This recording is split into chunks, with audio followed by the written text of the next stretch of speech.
الرحمن الرحيم الحمد لله رب العالمين الرحمن الرحيم مالك يوم الدين إياك نعبد وإياك نستعين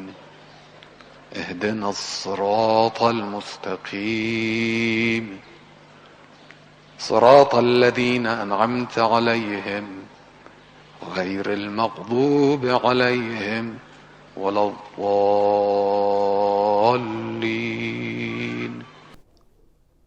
اعوذ باللہ من الشیطان اللعین الرجیم. بسم اللہ الرحمن الرحیم.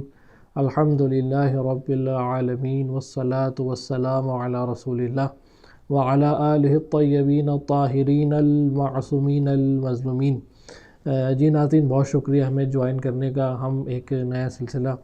آپ کے لیے پیش کر رہے ہیں کہ جس کا عنوان ہے تفسیر سورہ حمد. یقیناً ماہ رمضان ہے اور ماہ رمضان قرآن کی بہار ہے، قرآن کے نزول کا مہینہ ہے. جتنا ہم اس مہینے میں قرآن سے اور قرآن کے مطالب سے اور اہل قرآن سے نزدیک ہوں گے، انسیت پیدا کریں گے، اتنا زیادہ ہم خدا کی بارگاہ میں اور خدا کے قرب کی منزل تک ہم پہنچ سکیں گے. لہٰذا اس ماہ رمضان میں ہم ایک نیا سلسلہ آپ کی خدمت میں پیش کر رہے ہیں کہ جو تفسیر سورہ حمد جس کا عنوان ہے، اور رہبر معظم آیت اللہ عظمیٰ سید علی خامنائی اور استاد بزرگوار مفکر اسلام آیت اللہ شہید مرتضیٰ مطہری رحمۃ اللہ علیہ کی کتب اور ان کے بیانات سے جو ماخوذ مطالب ہیں وہ ان کے ذیل میں ہم جو ہے سورہ حمد کی تفسیر آپ کی خدمت میں پیش کریں گے. بہرحال اس سارے مطالب اور اس سارے بیانات اور اس سارے دروس کا مقصد یہ ہے کہ ہم اور آپ قرآن سے زیادہ نزدیک ہو سکیں اور یہ مطالب زمینہ فراہم کر سکیں کہ ہم قرآن سے اور قرآن کے مطالب سے اور قرآن کی گہرائیوں سے زیادہ نزدیک ہوں، انسیت پیدا کر سکیں اور اپنی زندگیوں میں ان کو شامل کر سکیں اور قرآن کے امور پر اور قرآن کے تقاضوں پر اور قرآن کے معنی ہیں اور قرآن کے جو مفاہیم ہیں ان کو اپنی عملی زندگی کے اندر جو ہے وہ پیادہ کر سکیں، ان کو اپنی زندگی کے اندر جو ہے وہ ان کا اجرا کر سکیں اور ان کے ساتھ ہم زندگی گزاریں، حشر و نشر پیدا کر سکیں قرآن کے ساتھ. انشاءاللہ کہ یہ ماہ رمضان ہمیں ان مواقعوں میں سے جو ہے وہ ہوگا کہ جس سے ہم قرآن سے زیادہ نزدیک ہو سکیں اور پورے سال اپنی زندگی کو، اپنے ماحول کو ایک قرآنی زندگی اور قرآنی ماحول بنا سکیں. تو سورہ حمد کی تفسیر پہ جب ہم آتے ہیں تو سب سے پہلے جس آیت سے ہم یہاں شروع کریں گے وہ ہے بسم اللہ الرحمن الرحیم. بسم اللہ الرحمن الرحیم مکتب تشیع، مذہب تشیع اور ائمہ معصومین کے فرمودات کے مطابق خود ایک قرآن کی آیت ہے اور یہ وہ آیت ہے کہ جو ہر سورہ کا جز ہے. ایسا نہیں ہے کہ یہ آیت کوئی ایسی ایک بیرونی آیت ہو کہ جو ہر سورہ کے ابتدا میں برکت کے لیے اس کے آگے لگا دی گئی ہو، نہیں، بلکہ یہ خود آیت جو ہے وہ ہر سورے کا جز ہے اور اس کو آیت کے طور سے مذہب تشیع میں شمار کیا جاتا ہے، برخلاف برادران اہل سنت اور مذہب اہل تسنن کے جو اس آیت کو آیت کا جز شمار نہیں کرتے بلکہ اس کو ایک بیرونی اذکار یا ذکر کے طور سے لیتے ہیں کہ جو قرآن میں جو ہے آیت اس کو سوروں میں آیت کے طور سے شامل نہیں ہے بلکہ صرف برکت کے لیے خدا کا نام سوروں سے قبل لیا جاتا. تو بسم اللہ الرحمن الرحیم کے اندر ہم دیکھتے ہیں کہ شروع کرتا ہوں میں اللہ کے نام سے کہ جو نہایت رحمان اور نہایت مہربان اور رحم کرنے والا ہے. در حقیقت سب سے پہلے ہم جس بحث کو یہاں پر پیش کرنا چاہیں گے وہ یہ ہے کہ یہ بسم اللہ الرحمن الرحیم ہر سورہ کے شروع میں جو یہ آیت ہے اس کی وجہ کیا ہے اور اس کا پیغام کیا ہے. در حقیقت یہ آیت ہمیں پیغام دے رہی ہے. اس آیت کا ہدف یہ ہے کہ ہم اپنے کاموں کو توجہ، اپنے کاموں کی سمت، اپنے کام کا اول و آخر خدا کی طرف جو ہے وہ قرار دیں. یقیناً خداوند متعال وہ ہستی ہے کہ جو اس کائنات کی جو ہے وہ مالک ہے، اس کائنات کا واحد اور اس کائنات کی تک و تنہا جو صاحب اختیار ہستی ہے وہ خداوند متعال کی ہستی ہے. لہٰذا ہر کاموں کو شروع کرنا اس کی ذات سے، اس جہت سے کہ ہمارے پاس جو بھی کام کرنے کی توانائی ہے، جو بھی کام کرنے کی قدرت ہے، وہ جو ہے وہ خداوند متعال کی طرف سے دی گئی ہوتی ہے. اور یقیناً اگر یہ قوت اور قدرت وہ جو ہے وہ چاہے گا تو ہم سے چھین لے گا، یا اگر وہ نہ چاہتا تو ہمیں نہ دیتا. لہٰذا اس کو ذہن میں لاتے ہوئے، اس کو ذہن میں رکھتے ہوئے، اس نقطے پر توجہ دیتے ہوئے ہم ہر کام کو خدا کے نام سے شروع کرتے ہیں. اس کے علاوہ طاقت اور قدرت کے علاوہ جو چیز خداوند متعال کی طرف سے ہم بسم اللہ الرحمن الرحیم میں تقاضا کر رہے ہوتے ہیں، یا اس کے ہدف اس آیت کا پڑھنے کا یہ ہوتا ہے کہ ہم خداوند متعال سے توفیق طلب کر رہے ہوتے ہیں اپنے کاموں میں کامیابی کے حوالے سے، اپنے کام کو انجام دینے کے لیے. یقیناً اس کائنات کے اندر صرف ظاہری طاقت اور قدرت ہی کافی نہیں ہے کاموں کو انجام دینے کے لیے، بلکہ ہمیں ساتھ ساتھ توفیق الہی بھی جو ہے وہ چاہیے ہوتی ہے کہ ہم اس کاموں کو، کسی بھی کام کو شروع کرنے سے پہلے اس توفیق الہی کو کسب کر سکیں، اس کا تقاضا کر سکیں گے، تاکہ خداوند متعال کے جو بھی کام ہم انجام دیں وہ خداوند متعال کی توفیق سے ہو اور اس کام میں ہمیں کامیابی نصیب ہو. اور تیسری جو وجہ ہے بسم اللہ الرحمن الرحیم پڑھنے کی اور ہر سورہ کے اندر اس کو ہدف کے طور سے، وہ ہے برکت، کہ ہر کام میں خداوند متعال کیونکہ اس کائنات کا صاحب اختیار ہے، اس کائنات کا جو ہے وہ مالک مختار ہے، اس کائنات کی اول و آخر خداوند متعال کی ذات ہے، تو ہم خداوند متعال کا نام لیتے ہیں. تو یہ بسم اللہ الرحمن الرحیم کے مختصر ہدف اور وہ نقطہ جو اس بسم اللہ الرحمن الرحیم پر توجہ کرنے سے ہمیں ملتا ہے. اب اگر ہم اس آیت کے اندر توجہ کرتے ہیں تو بسم اللہ الرحمن الرحیم شروع کرتا ہوں اللہ کے اسم سے. پہلا نقطہ یہ اس آیت کا کہ اللہ کا نام یہاں کیوں لیا گیا ہے. کوئی اور خداوند متعال کا اسم، خداوند متعال کے اسماء الحسنہ بہت زیادہ ہیں، اور قرآن نے کہا کہ تم شمار کرتے رہو گے خداوند متعال کے اسماء، لیکن تم اس کی حدوں کو نہیں پہنچ سکتے. اسی طرح جو ہے وہ لہ الاسماء الحسنہ، خود خداوند کو قرآن جو ہے وہ گویا ایک آیت کے اندر. تو لیکن یہاں پر ہم دیکھتے ہیں کہ اللہ کا اسم جو ہے وہ یہاں پر لایا گیا ہے. خداوند متعال کے اور بھی اسم ہیں، مالک ہے، رحمان ہے، رحیم ہے، رب ہے، غفار ہے، قہار ہے، لیکن یہاں پر صرف اللہ کا اسم جو ہے وہ لایا گیا. اس کی وجہ، سب سے اہم وجہ اور سب سے بنیادی وجہ جو ہے وہ یہ ہے کہ خدا کا اسم جو ہے وہ ان کے مختلف معنی، ہر اسم ایک مختلف معنی میں، رحمان مختلف معنی میں، رحیم مختلف معنی میں. جو معنی رحمان میں ہے وہ رحیم میں نہیں ہے، جو معنی رحیم میں ہے وہ غفار میں نہیں ہے، جو معنی غفار میں ہے وہ مالک میں نہیں ہے، جو معنی مالک میں ہے وہ قہار میں نہیں ہے. صرف ایک خداوند متعال کا اسم کہ جو سارے معنوں کو اپنے اندر سمیٹا ہوا ہے، کہ جس کو جامع اسماء الہی کہا جاتا ہے، کہ ایک ایسا اسم کہ جس نے اپنے اندر سارے اسماء کے معنی کو اپنے اندر جو ہے وہ لیا ہوا ہوتا ہے. اور جب ہم اس اسم کو پکارتے ہیں تو یعنی گویا ہم خداوند متعال کو اب اس کے سارے اسماء کے ساتھ، اس کے سارے کمالات کے ساتھ جو ہے وہ پکار رہے ہوتے ہیں، اس کی ساری صفات کے ساتھ اسے پکار رہے ہوتے ہیں. وہ جامع اور کامل اسم جو ہے وہ اسم اللہ ہے. اللہ وہ واحد خداوند متعال کا اسم ہے کہ جس کے اندر سارے اسم جلال اور جمال خداوند متعال جو ہے وہ ان کے معنی جو ہیں وہ پوشیدہ ہیں، اور ان کے معنی ان کے اندر موجود ہیں. اس لیے بسم اللہ کے اندر ہم دیکھتے ہیں کہ صرف اللہ، بسم اللہ کا اسم جو ہے وہ استعمال کیا گیا ہے، کوئی اور اسم اس کے اندر استعمال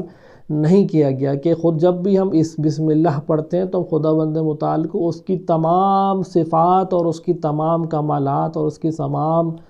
اسماء کے ساتھ پکار رہے ہوتے ہیں، اور کسی اور اسم کے اندر جو ہے وہ اس کی توانائی نہیں ہے. لہٰذا ہم اس آیت کے اندر بسم اللہ کے اندر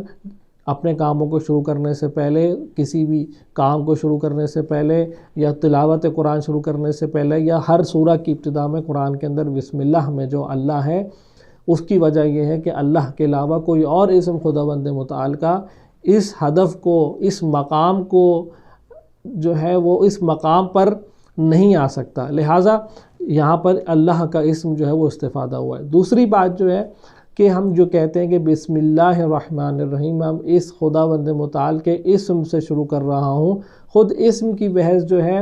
وہ ہم دیکھتے ہیں کہ جب ہم دنیاوی اسماء سے ہم جو ہے وہ رابطہ رکھتے ہیں اور ان سے ہمارا جو ہے وہ روزمرہ کا جو ہے وہ رابطہ رہتا ہے، تو ہم دیکھتے ہیں کہ بعض اسماء جو ہوتے ہیں وہ صرف ایک نشانی اور علامت کے لیے ہوتے ہیں، صرف اسم جو ہے وہ ایک چیز پر رکھ دیا جاتا ہے، ایک ذات پر رکھ دیا جاتا ہے۔ اب اس ذات کا اس اسم سے کوئی سنخیت ہے یا نہیں، کوئی انسیت ہے یا نہیں، اس کا کوئی تعلق نہیں ہوتا۔ بطور مثال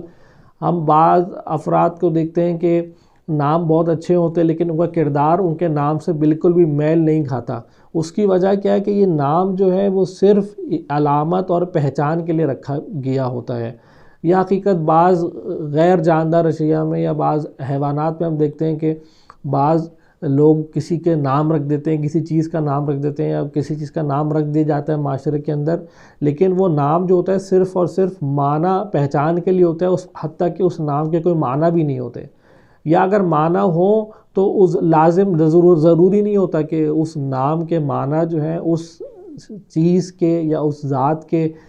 خصوصیات سے کوئی مطابقت بھی رکھتے ہوں یا نہ رکھتے ہوں۔ بعض اوقات تو نام جو ہوتا ہے وہ شخصیت سے یا ذات سے بالکل الٹ ہوتا ہے، نام بہت ہی اچھا ہوتا ہے اور شخصیت جو ہوتی ہے بہت ہی بالکل اس نام کے مقابل پر ہوتی ہے۔ یہ ایک اسم کا ایک جو دنیاوی اسماء ہوتے ہیں ان کا ایک پہلو ہی ہوتا ہے کہ صرف پہچان کے لیے رکھے جاتے ہیں، لیکن نہیں، ایک دفعہ اسم ہوتا ہے کہ جو اس ذات کے اندر جو خصوصیات ہوتی ہیں اور جو اس کائنات، اس ذات کے اندر کمالات ہوتے ہیں، صفات ہوتے ہیں، اس کو دیکھ کر رکھا جاتا ہے۔ لہٰذا پہلے مرحلے میں جو پہلا ہم نے جو ہے وہ پہلو تھا، اس کے اندر جو ہے اسم اور مسمى کے اندر رابطہ حقیقی نہیں ہوتا، ظاہری رابطہ ہوتا ہے، اور دوسرے پہلو میں کہ جس میں نام جو ہوتا ہے وہ ذات کے خصوصیات اور کمالات کی وجہ سے رکھا جاتا ہے، یا اس کمالات اور خصوصیات کے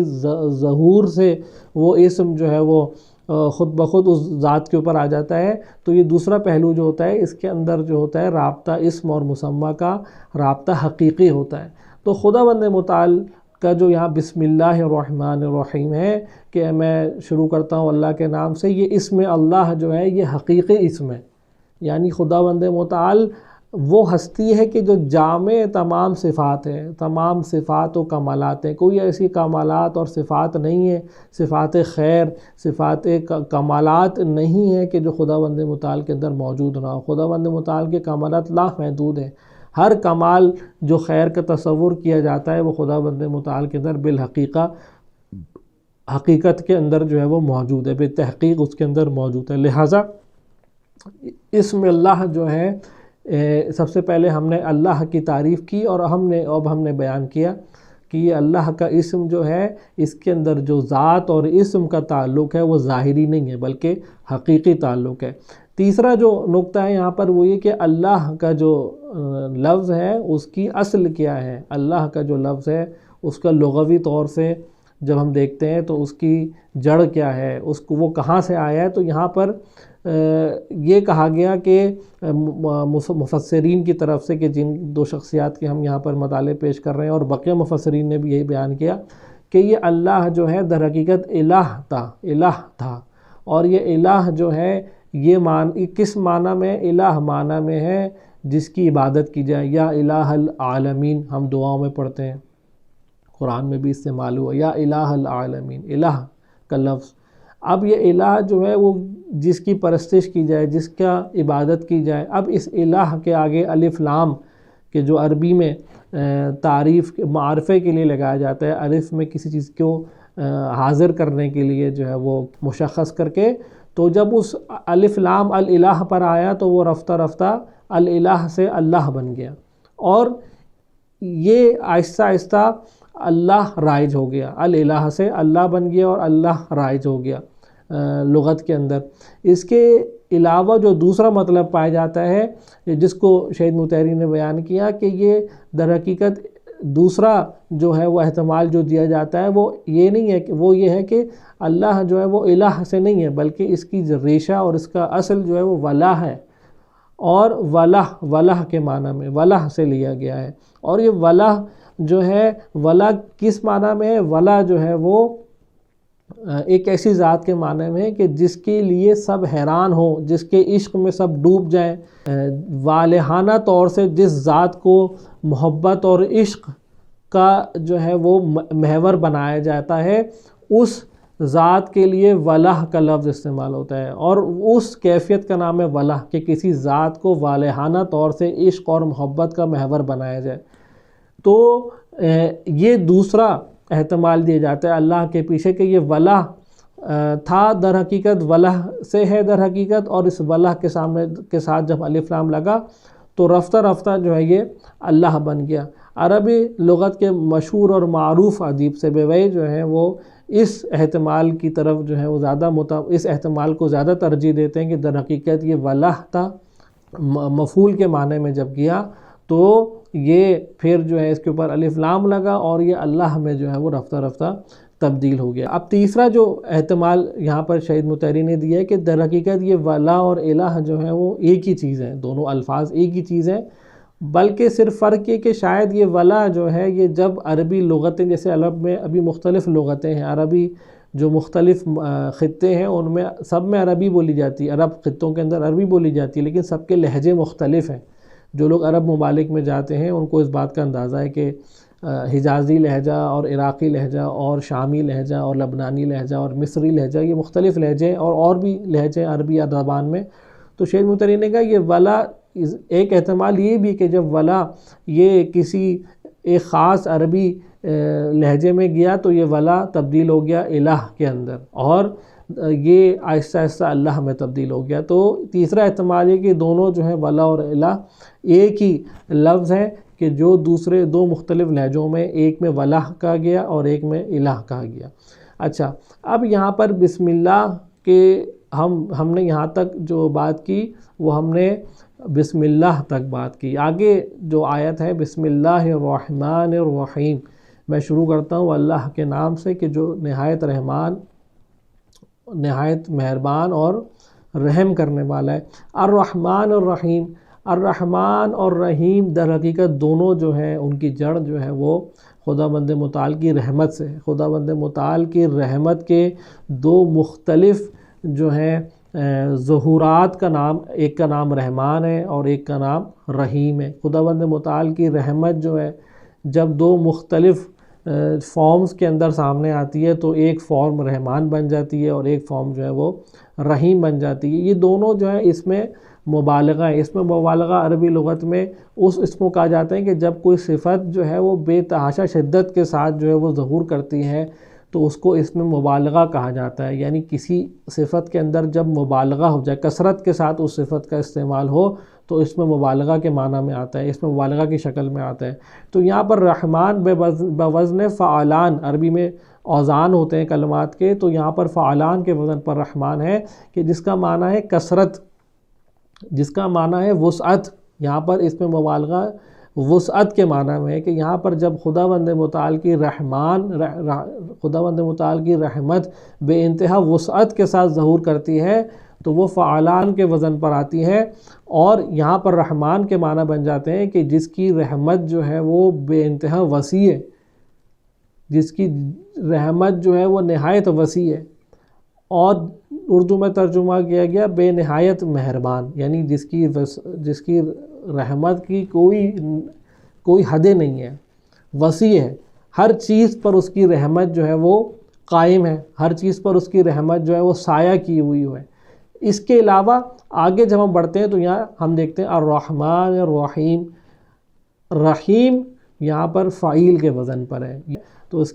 کے معنی ہوتے ہیں خاص، رحمت خاص، ایک مخصوص رحمت، ایک خاص رحمت۔ رحمان بے انتہا رحمت کے معنی میں، وسیع رحمت کے معنی میں، ایسی وسیع رحمت کہ جس کی کوئی حدیں نہیں ہے۔ رحیم کس معنی میں؟ رحیم جو ہے وہ بے خصوصی رحمت کے معنی میں، مخصوص رحمت کے معنی میں ہے۔ اسی لیے کہا گیا کہ یہ الرحمن الرحیم، یعنی کیا کہ رحمان سے مراد کہ خداوند متعال وہ کہ جو بے نہایت رحم کرنے والا ہے، مہربان ہے،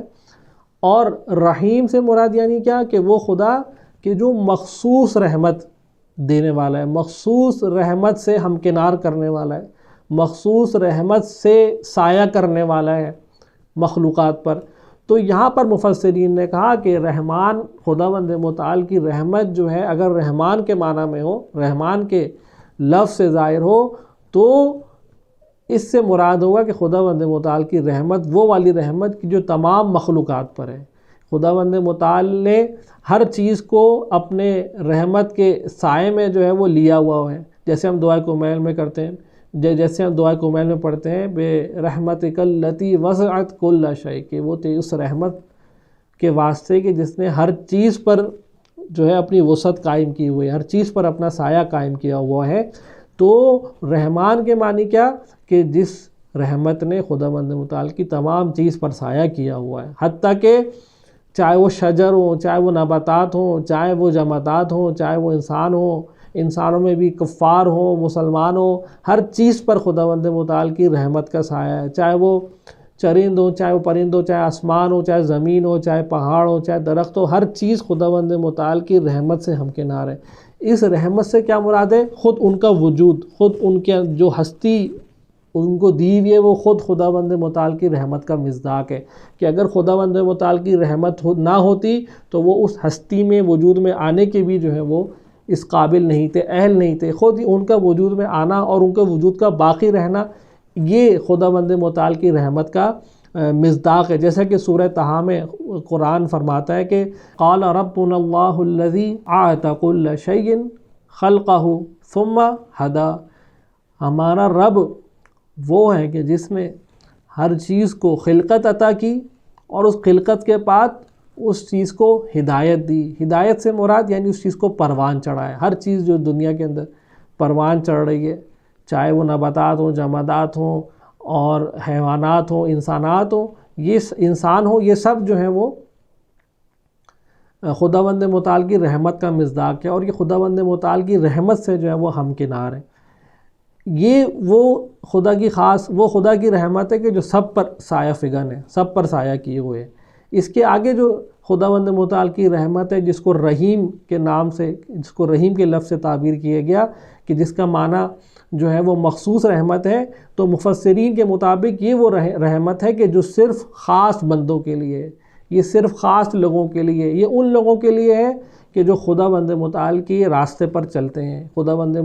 متعال نے اپنی رحمت کو دو مراحل میں جو ہے وہ ترتیب دیا۔ ایک پہلا مرحلہ ہے کہ جس کے اندر ہر چیز کو اس نے اپنی رحمت کے سائے میں رکھا ہوا ہے، ہر چیز کو اپنی رحمت کے سائے میں پوشیدہ کیا ہوا ہے، وہ ہر چیز ہے اس کائنات کے اندر۔ دوسرا مرحلہ وہ ان لوگوں کے لیے ہے، مخصوص رحمت ہے کہ جو خود خدا کے بتائے ہوئے راستے پر جو ہے وہ چلتے ہیں، خدا کی صدا پر، خدا کی آواز پر لبیک کہتے ہیں، اور جب وہ خدا کی آواز پر لبیک کہتے ہیں تو خداوند متعال پھر اپنی خاص رحمت سے ان کو جو ہے وہ ہمکنار کرتا ہے۔ یعنی مومنین، جو لوگ ایمان لے کر آئے اور خدا کے راستے پر چلے اور انہوں نے استقامت دکھائی، وہ لوگ ہیں جو خداوند متعال کی رحیمیت سے جو ہے وہ بہرہ مند ہیں اور استفادہ کر رہے ہیں۔ لہٰذا خداوند متعال کے جو ہم یہاں پر رحمان اور رحیم